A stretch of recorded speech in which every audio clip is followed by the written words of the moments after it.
win is in building some confidence for this group?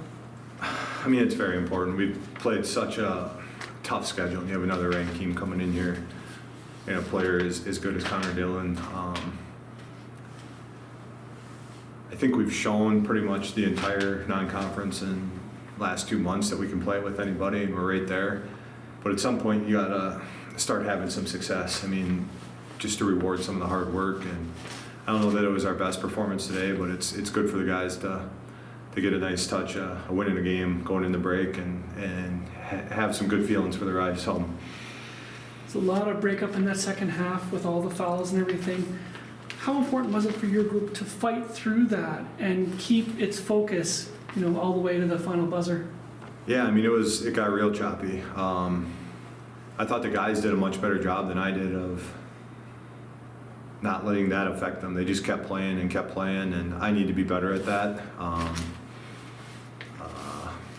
When the game doesn't have a flow, it turned into just kind of a street fight again, and you know what? Our guys came through on the high end of it, and that's awesome.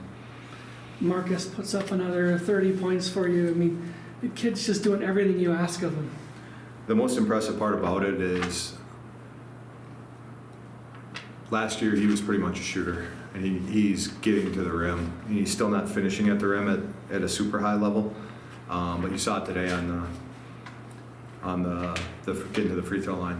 We're getting to the free throw line as much as we have in a long time, and that's because we're not settling for threes. We're going to the basket, and I do understand that 9 of those free throws were on three-point attempts. And I mean, Marcus, he's a 6'5" shooter, like with a high release, and he's knocked down. The only way you're going to contest that is, it's hard to contest that without fouling him.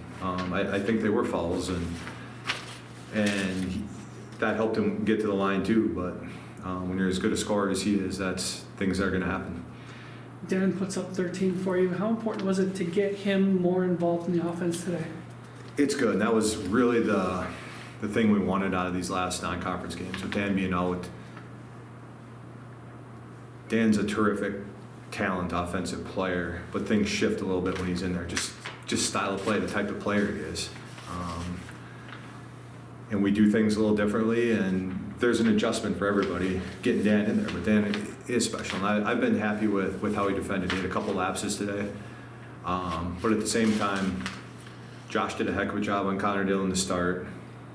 Nate was doing a good job on him, and then he started figuring those two out a little bit. And then when we put Dan on him, it took him out of his rhythm for a couple minutes there, which led us back into the game. I know he had 30-something, probably 30 in the second half, but it slowed him down just enough for us to get back in front. And Dan still had a mistake or two on Connor at the end, but it was another athletic, long kid to switch it up and give him a different look. You're kind of touching on it, but what is it that Connor does so well that's so tough to defend? I mean, 31 in the second half is just... Honestly, there's an element of...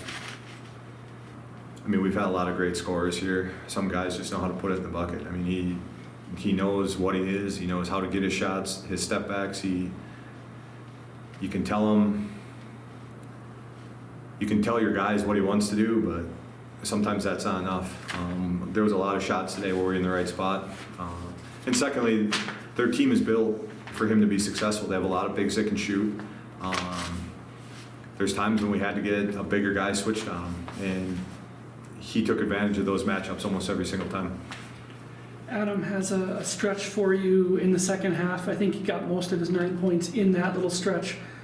Talk about getting him involved and how he helps kind of drive things for you when you need him to. Yeah,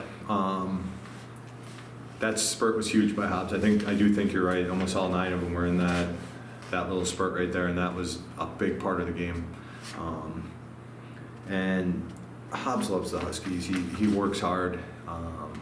He's all for the team, and it's a newer role that he's finding his way into, and hopefully he's always going to be that spark and change games in a good way when he comes in and gets that opportunity. You had some issues with shooting last game. Today you went through a cold stretch, but then were able to fight through it in the second half. Talk about this team building confidence through hitting shots. Yeah, on Sunday it was missing at the rim. Shots that you would sign up for every single day. And we just can't let it affect us. That's what we kind of beat on the 48 hours in between the game. Sometimes they're not going to go in, but you can't let that affect your aggressiveness, your defense, your togetherness, bringing the team together. And even when things weren't going perfect today, the guys had each other's back and stuck together, and that's what we really needed. The bench seemed to get a little bit of energy out of the kids in the stands talking about the crowd here today. That was awesome. Hopefully this will be something that we can continue to do, get the kids here and have some fun. And you know what I mean? We might have got a few more local fans if we would have played at night, but there's a lot of high school stuff. And it's something I've seen on TV, and I really appreciate Cal, Joel, sanitary, and all the people in the athletic department that did a lot of the legwork to do that. And I hope the kids had fun, and I know our guys appreciated it. It was a cool atmosphere having them all here.